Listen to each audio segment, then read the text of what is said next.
Well, hello there and welcome to another Music Ally Focus with me, Music Ally's editor, Joe Sparrow. And in this episode, we're joined by Gary Helsinger, SVP of Licensing and Creative at Melodie, who ostensibly joined us to chat about the state of library music, but also, it turns out, tells all of the best rock and roll stories that we've ever heard on the Focus podcast. Stay, as they say, tuned for that. Now, what is this Focus podcast? Well, Music Ally provides, as you know, an analysis, rich and contextual guide to the music business. Each of these episodes analyzes one meaningful music business story or area at a time, just like this. And this podcast is also going to be quick. It'll take the same amount of time as Leah Shudkova could hypothetically eat 250 sausages with one hand. Leah ate 10 in 1 minute in 2020 in a video that truly must be seen to be believed, and the link is below this podcast. Now, talking of cramming them in, this episode is full, as I said, of terrific anecdotes.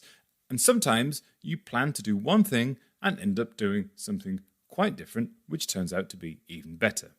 That could apply to the remarkable career of our guest, Gary Helsinger, who has had a rich and varied background, to say the least. For instance, he was director of A&R at Chrysalis Music Group, whilst also a member of the platinum-selling rock pranksters Green Jellÿ, or Green Jellÿ, depending on where you are in the world. And he was also a manager and has deep experience in licensing and synchronization. But that could also apply to the conversation which we had and you're about to listen to, which began as a chat about his role at the modern music library company Melodie and ended up taking a series of detours as Gary regaled me with stories of becoming a platinum-selling rock star by mistake, arguing with David Bowie in a shop, loaning Prince his guitar, discovering Jeff Buckley, signing the Smashing Pumpkins, snooping on shoppers behind a two-way mirror with Michael Jackson, and a whole lot more. Well, having talked it up, I guess there's nothing else to do than go straight over to our chat with Gary now. I'm very happy to be joined by Gary Helsinger, SVP of Licensing and Creative at Melodie. Hi, Gary. Hello. Thank you for joining us. Now, Gary, you are now working at Melodie. You have a long and varied career in the music industry, and you've worked on, I was going to say both sides of the coin, but really all sides of the coin.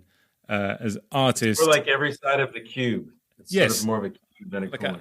A hypercube, yeah, and working in every element: artist, management, A&R, and in various places in sync and licensing, and all the way back down to retail. So you've covered every element. You're able to give us a nice overview of everything, which is good. To help us talk about Melodie and what you're doing there and the state of that industry, I'd like to sort of incorporate all of those experiences. So let's go back a little bit.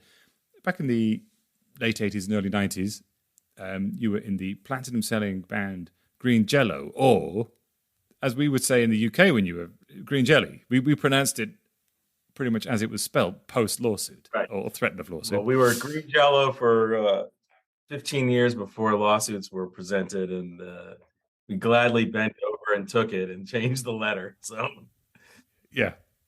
I mean, that's a good run, and it sounded the same, right? The umlaut made it sound the same anyway. Oh, you're buying our propaganda. That's actually not true. We just said that. Umlaut does not make a Y sound like an O, but we told people it did. I'm willing to believe. I want to believe.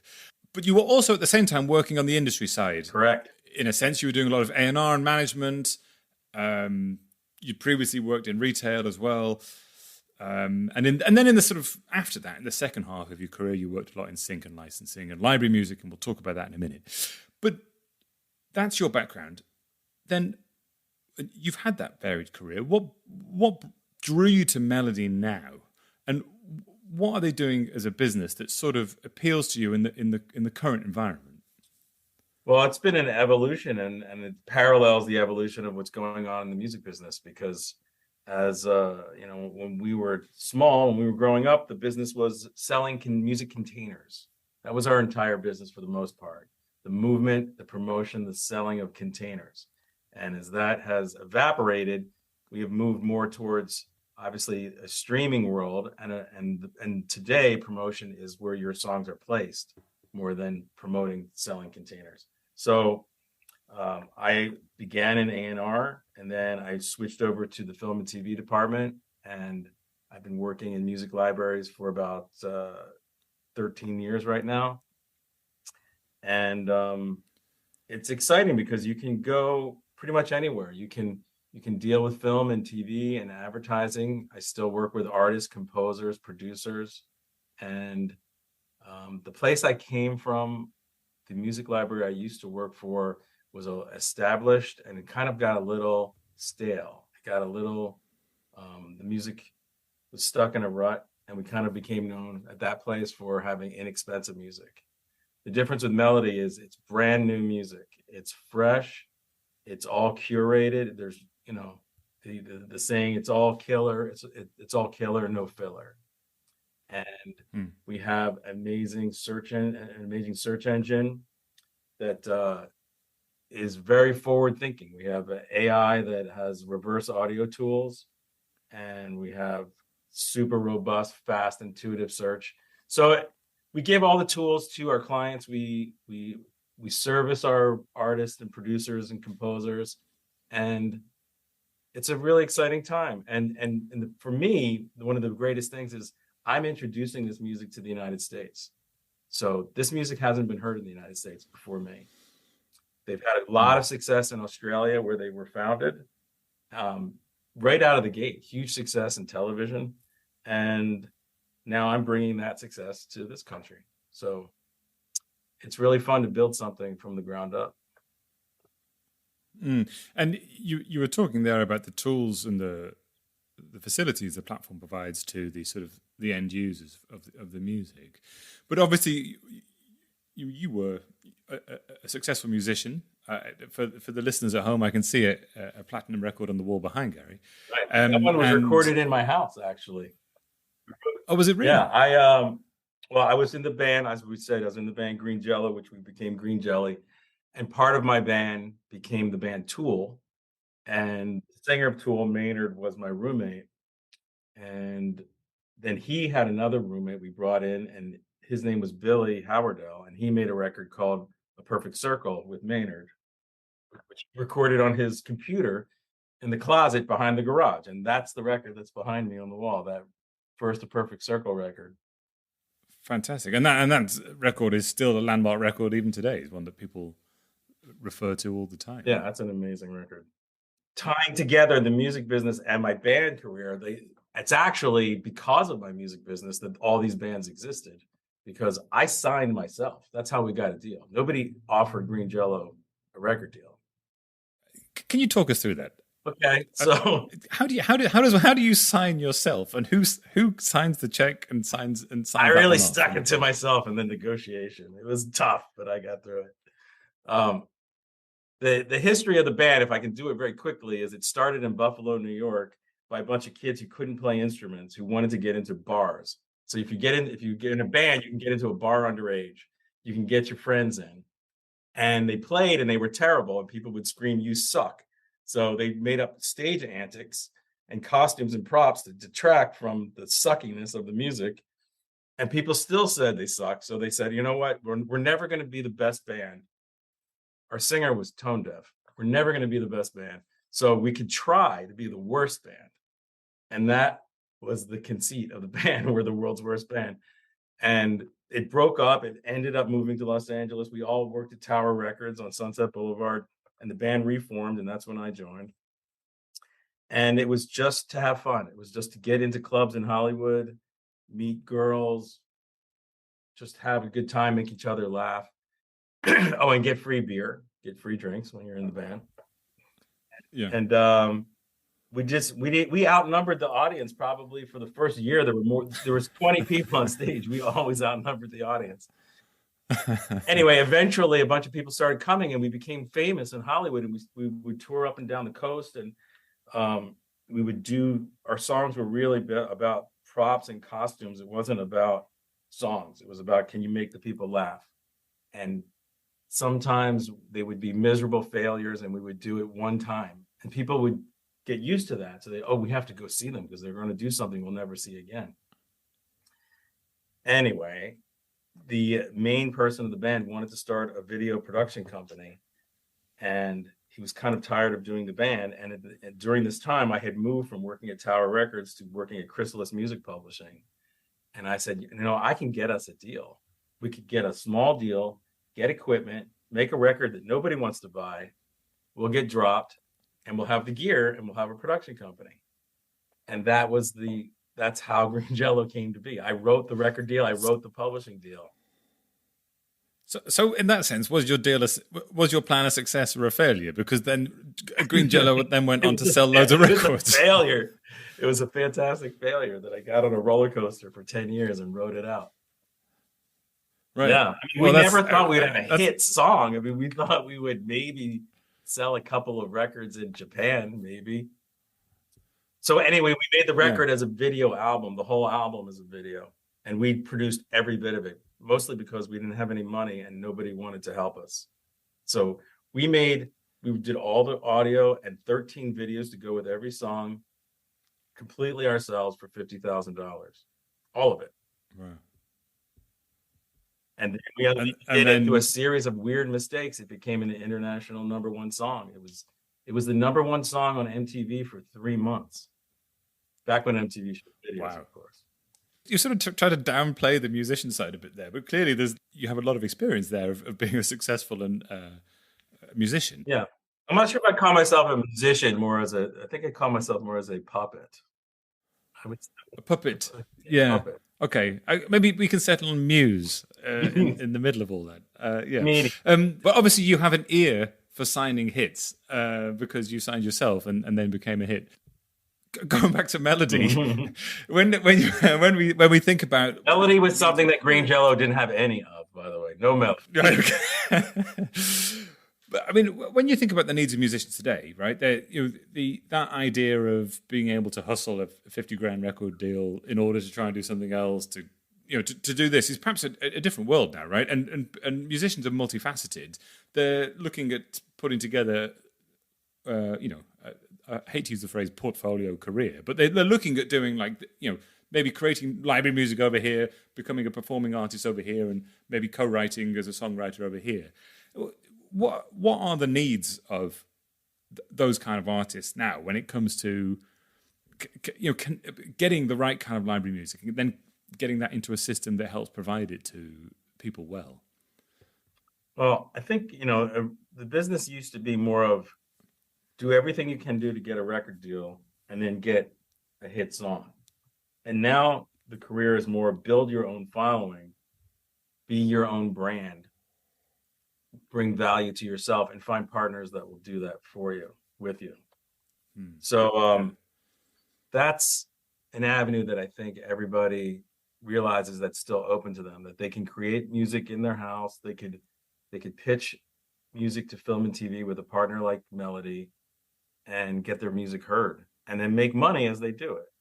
It's the career is the process of doing it. It's not just the end goal of doing it. One of the things we're seeing at the moment is the emergence of the creator economy, where instead of perhaps in the past songs would have been synced to, let's say, large media companies or production companies, we're seeing a large number of smaller or independent creators on YouTube or people streaming on other platforms using music in different ways, and they're wanting a lot more music. So how have you noticed that environment change in terms of the needs of those emerging creators? Well, obviously there are unlimited channels of distribution now. As we used to have few channels. We used to have a few television channels, major film studios, and now you have the things that you mentioned. You have TikTok, you have Facebook, you have Instagram. Everybody's making content, and everybody wants music on demand immediately that's 100% cleared and pre-approved, and that's where we come into play. So we can provide this to these companies that broadcast the independent creators, and we can do it at a higher level than what it used to be, because there is really no stigma against creating music for anything now. There used to be people were very precious and didn't want their music to get licensed, but now everybody realizes that licensing is distribution. So we step in with music that is fresh and new and curated and clear, and we provide it to all of these companies that you mentioned, Twitch and TikTok and YouTube. they do it with ease with subscriptions so that they can just use music at will. I think that's the opportunity for music creators to get their music heard and make a living at while they're doing it. Let's jump sideways a bit. I want to dig into your past again. I was told in an email that you discovered Jeff Buckley. That's not something to hide under a bushel. So tell me about that, please. He was Jeff was playing guitar in a country band that my friend was drumming for, and I went to see him, and he handed me his cassette. And he said, "I make my own music," and I had known about his father, Tim Buckley, but I didn't really know the music that well. And Jeff actually didn't know Tim because Tim's dad left before he was born. So we became friends, and he sounded crazy at the time. His music sounded like Fishbone, like Johnny Rotten singing Fishbone. And Jeff was a chameleon. So whenever he met somebody, he would absorb what they did and sound like them. So I signed him before anyone, I made an offer to sign him before anyone had ever heard him. And he didn't even know what he wanted to sound like yet. So it kind of freaked him out, and he moved to New York to find himself. And that's where the Tim Buckley fans found him and got him to perform. And that's where he started to become interested in his dad's music, and he started to sound like him. And that's when he got signed, and that's when that whole scene began. But it was funny to me that people thought of him as this romantic sort of, tortured soul, because he was actually a really funny guy, and he wanted to be a big rock star. He was a big Led Zeppelin fanatic. He went to the Guitar Institute of Technology, and like all good GIT members, he dropped out. That's how that was the path to stardom back then. You work at GIT, you go to GIT, you work at Tower Records, you drop out, and you make a great record. Which is the same thing happened to my coworker at Tower, which is Rivers Cuomo, who formed Weezer. He was a GIT dropout. And it just sounded like Tower Records at that particular store at that time was the hotbed for a lot of important consequential things. It was more magical than a movie. You think about the stories of Hollywood, but it really was like you were in the middle of the hurricane. Every record president would be in there trying to get promoted. Every major artist you ever knew was in there. I was Elton John's personal shopper for a while. He would come in, find me, and we'd walk around with a box, and I'd pick out all my favorite records. And he did this over and over. I mean, that's a brag, isn't it? That you were Elton John's personal record shopper. But he has a famously enormous record collection, even now. Well, not only that, but he loves new music. He was a huge fan of that store, Tower Records on Sunset. He used to say that if he wasn't a rock star, he wanted to work there. So he loved that store. And as it did most people. So it was a really fun place to be. It was like, it was being at a rock concert 24 hours a day. Prince came in and he used my guitar. He rented my guitar to make one of his albums. How does that happen, Gary? Like I would have. I'm of the assumption that Prince always has a guitar with him. Well, the funny thing is, I bought the guitar years before because it looked like his original guitar. And my friend was the second engineer for the album Graffiti Bridge. And she said, "Oh, we rented all these guitars from Guitar Center. You should bring your guitar in. Maybe he'll check it out." So I gave it to them, and then he just picked it up, and he didn't like any of the other guitars. He just used it to make the whole record. And I just wanted him to autograph it for me. And at the end of the sessions, he wouldn't do it. And a month later, he called and he wanted the guitar again. I said, "Sure, you could rent it from me for $400 a week." So he had it for 2 weeks. You can hear it. If you listen to Graffiti Bridge, you can hear the low E string buzzes throughout the record. You can hear it. Right. And that's your guitar. It's my guitar. And, I mean, is it, do you think it's a better story that he refused to sign it than if he had? It's a better story, but I still wish my guitar had his autograph on it. Exactly. Yeah. I agree with that. Then years later, I became friends with almost everybody in the Revolution, and I know all those Minneapolis people now. They're my friends. And shout out to Jill Jones. There you go. Michael Jackson used to come in, and he would sit in the security booth and watch people shop for 6 hours at a clip. Really? Yeah. Just observing. Yeah. Just sit there with his chin on his hands, watching people mill about. Looking at the screen, the security screens. It was a two-way mirror. Oh, They couldn't see him. Okay. It was his version of going to the park and watching the squirrels. Yeah. Yeah.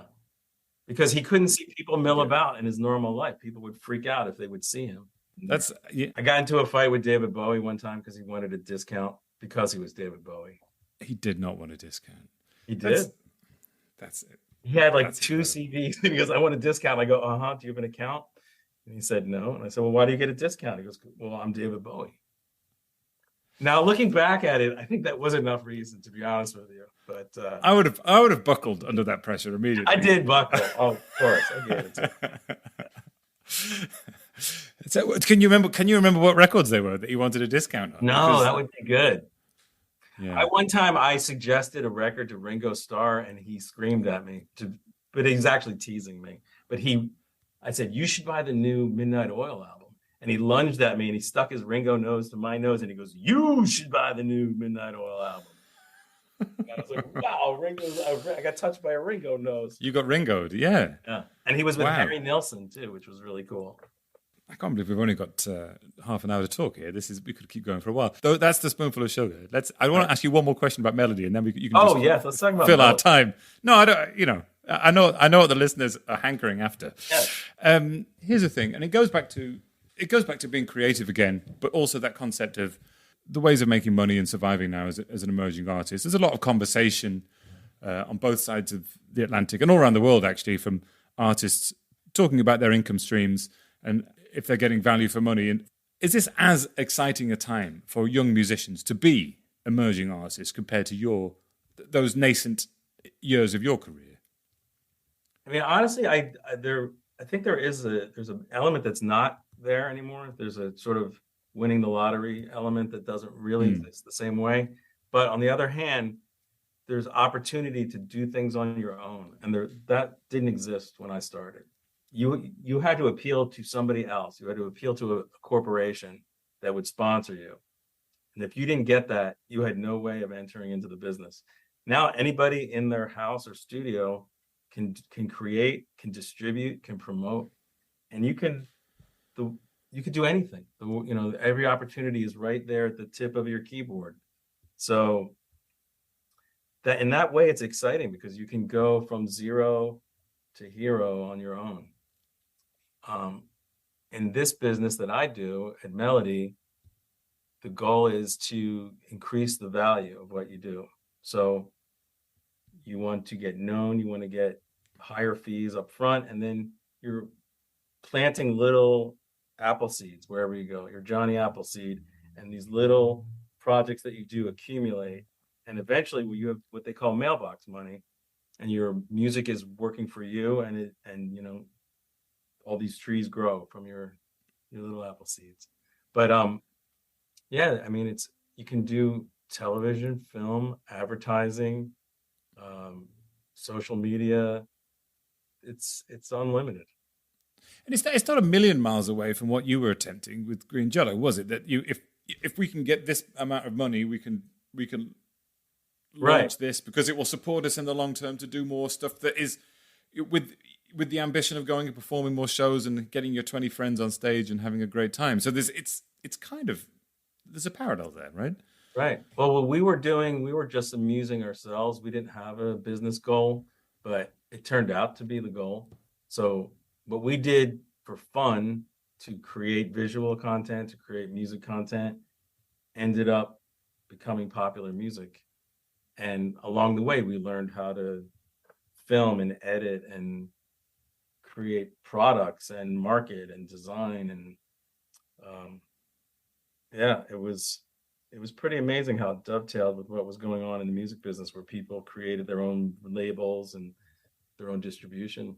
Let's get back to, you wrote in an email to me that you signed Smashing Pumpkins. Tell me about that. That sounds all right. That sounds exciting. When I was at Chrysalis Music, I discovered Smashing Pumpkins. They had put out a single on Sub Pop, and I flew out to Chicago and met Billy, and I ended up signing Billy's music publishing, and it was his first publishing deal. Yeah, and it was funny because it took a while for them to break, and so people thought that we paid a lot of money for that deal, exponentially more than we ever had paid for a deal, and it took about a couple of years for that to break. But yeah, I'm super proud of that. I discovered Shooter Jennings and signed him. I signed a rock band called Finch. I discovered and signed Andrew WK, who's a genius, by the way. He's a savant that he can hear anything and play it by ear. So I saw him once do an entire classical. Yeah, he did a full classical performance by ear. He can read music, but he didn't read it. So he's Tchaikovsky by memory. Wow, that's incredible. Yeah. Yeah, he has like the photographic ear. The same as a photographic memory. Like he can hear any piece of music and play it back. Incredible. Wow. And he plays every instrument too.